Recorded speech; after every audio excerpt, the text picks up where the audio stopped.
Assalamualaikum warahmatullahi wabarakatuh. Sahabat beriman, Nabi Muhammad SAW adalah Nabi dan Rasul terakhir yang ditugaskan Allah untuk menyampaikan risalah langit kepada umat manusia.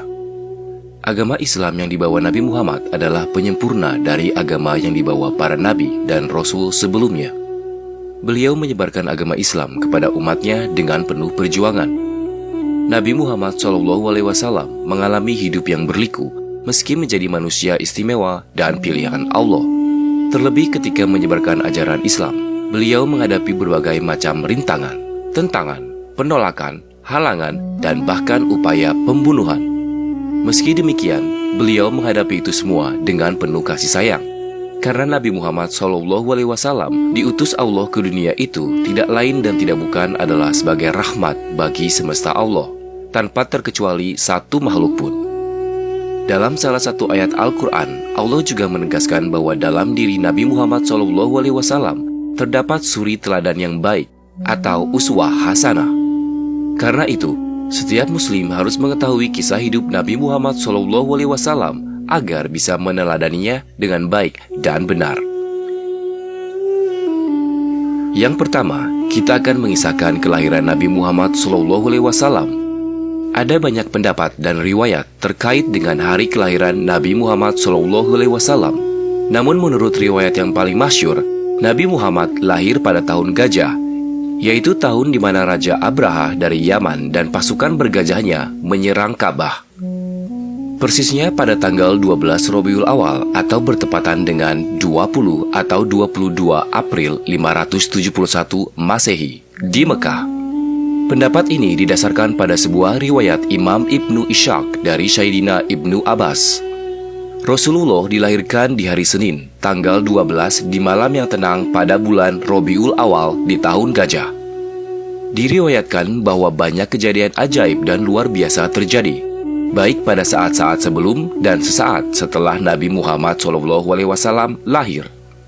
Pada malam menjelang kelahiran Nabi, pintu-pintu surga dibuka lebar, pintu-pintu neraka ditutup rapat, dan ribuan malaikat turun ke bumi. Bulan terbelah, bintang-bintang bersinar terang, dan burung-burung yang penuh cahaya memenuhi rumah Sayyidah Aminah, ibunda Nabi Muhammad SAW.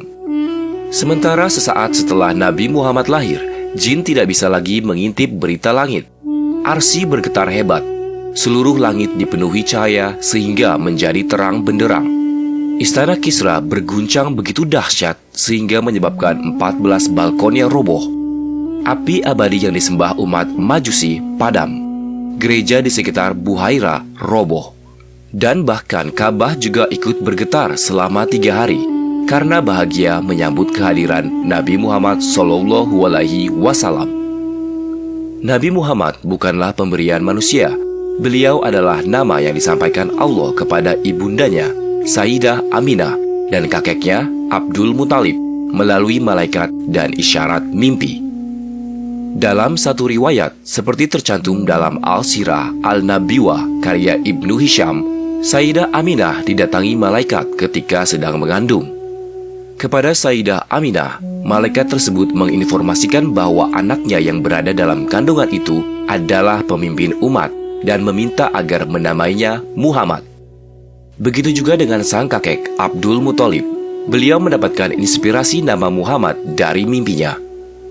Jadi, pada saat cucunya lahir, Abdul Muthalib membawanya ke dalam Ka'bah dan bertawaf. Setelah itu, ia keluar dan melewati kerumunan massa. Mereka kemudian bertanya kepada Abdul Muthalib perihal nama cucunya itu. Maka dijawablah kalau nama cucunya adalah Muhammad. Orang-orang kembali bertanya mengapa dinamakan Muhammad. Sebuah nama yang terdengar asing di telinga masyarakat Arab pada saat itu, karena tidak seorang pun dari nenek moyang dan bangsa Arab yang sebelumnya menggunakan nama tersebut. Sesungguhnya aku sangat ingin semua penduduk bumi memujinya, jawab Abdul Muthalib. Secara bahasa, Muhammad berarti yang dipuji ataupun yang terpuji. Nabi Muhammad SAW adalah yatim piatu sejak kecil. Beliau ditinggal wafat ayahnya, Sayyidina Abdullah, ketika masih di dalam kandungan. Sang ayahanda jatuh sakit dan kemudian wafat dalam perjalanan balik ke Mekah setelah sebulan berdagang di Syam. Beliau kemudian dimakamkan di Madinah. Sementara sang ibunda, Sayyidah Aminah, wafat ketika Nabi Muhammad berusia 6 tahun. Nabi Muhammad hidup bersama sang ibunda selama 3 tahun atau hingga beliau berusia 6 tahun. Saat usia 1 tahun, beliau hidup bersama dengan ibu susunya, Sayyidah Halimah As-Sa'diyah di kampung Bani Sa'ad. Waktu itu, keluarga Arab kota memiliki kebiasaan untuk menitipkan anak mereka yang baru lahir kepada perempuan desa atau gurun untuk disusui. Hal ini dilakukan agar mereka terhindar dari penyakit yang ada di wilayah perkotaan, agar anaknya memiliki tubuh yang sehat, dan agar anak-anak mereka fasih dalam berbahasa Arab. Begitupun dengan Sayyidah Aminah, beliau menitipkan anaknya Nabi Muhammad SAW kepada Halimah As-Sa'diyah beberapa saat setelah melahirkannya. Dengan demikian, Nabi Muhammad SAW menghabiskan masa kanak-kanaknya, yaitu masa balita di kampung Bani Sa'ad. Kehadiran Nabi Muhammad SAW membawa keberkahan tersendiri bagi Halimah dan keluarganya.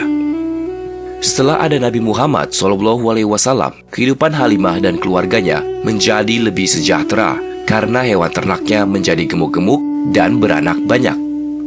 Pada usia 6 tahun, Nabi Muhammad SAW kembali hidup dan tinggal bersama sang ibunda. Namun tidak berselang lama, beliau ditinggal wafat sang ibunda. Nabi Muhammad SAW kemudian diasuh oleh kakeknya, Abdul Muthalib. Tidak lama kemudian, kakeknya wafat dan Nabi diasuh oleh pamannya, Abu Thalib. Pada saat usia 8 tahun, Nabi Muhammad SAW mulai bekerja menggembala kambing milik orang kaya Mekah. Setidaknya ada 3 alasan mengapa Muhammad kecil akhirnya memutuskan untuk bekerja menggembala kambing. Yang pertama, membantu meringankan beban ekonomi Abu Thalib. Yang kedua, menggembala kambing tidak butuh modal. Dan yang ketiga, Nabi Muhammad senang berada di padang yang luas, karena di sana beliau bebas merenungkan segala sesuatu secara mendalam tanpa ada yang mengganggunya. Beliau menjadi penggembala kambing kurang lebih selama 4 tahun. Dan pada saat usia 12 tahun, beliau diajak Abu Thalib untuk ikut dalam kafilah dagang ke Syam. Sejak saat ini, beliau semakin menekuni dunia perdagangan. Hingga suatu ketika seorang saudagar kaya Mekah, Sayyidah Khadijah, membuka lowongan kerja bagi siapa saja untuk menjajakan barang dagangannya. Abu Thalib mendengar hal itu dan kemudian menawarkannya kepada Nabi Muhammad. Beliau pun menerima tawaran tersebut. Tugas pertama Nabi Muhammad adalah berniaga ke negeri Syam. Beliau ditemani Maisaroh, budak Sayyidah Khadijah, dengan membawa barang dagangannya berupa kain-kain. Berkat kerja keras, sikap jujur, dan amanah, Nabi Muhammad SAW berhasil menjajakan barang dagangannya. Semuanya laku terjual dan untung banyak.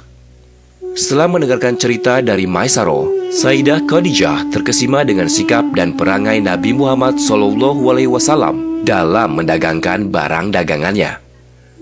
Dalam beberapa buku disebutkan bahwa Nabi Muhammad SAW sudah menjadi pemimpin kafilah dagang ke luar negeri pada saat usianya baru 17 tahun. Beliau berdagang hingga ke 17 negeri lebih, di antaranya Syam, Yordania, Bahrain, Busra, Irak, Yaman, dan lainnya. Dalam sirah Nabawiyah, Al-Mubarak Furi menjelaskan bahwa Nabi Muhammad SAW menggandeng As-Syaib bin Abu Syaib sebagai rekan bisnis saat awal-awal memulai bisnis. Bagi Nabi, Abu Syaib adalah rekan terbaiknya dalam bisnis, tidak pernah berselisih dan tidak curang. Dan inilah sedikit kisah dan biografi Rasulullah SAW dari kelahiran sampai masa remajanya. Semoga kisah ini bermanfaat. Dan jangan lupa bagikan kisah ini kepada teman-teman agar semuanya bisa mendapat manfaat darinya. Wallahu a'lam bishawab. Wassalamualaikum warahmatullahi wabarakatuh.